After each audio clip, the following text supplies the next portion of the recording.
Oh, open shot. I was talking about the range. Yeah, look yun. Ginota yung head yun. Mocon stepping through that jumper and smooth. JV Mocon with pull-up jumper. If Wienerscheid ever decides to drive, they don't give it. Mocon for three!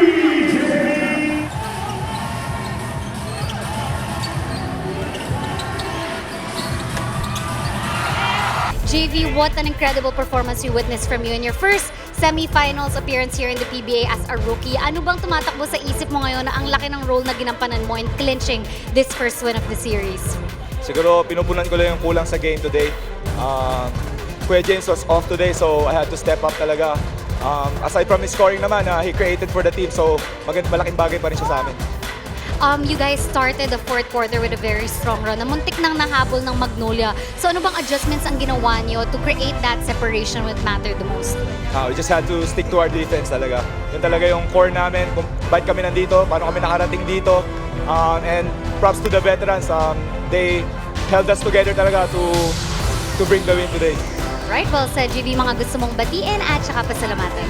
Binabati ko yung parents ko, tsaka kay Yavi Beleras. Thank you sa support.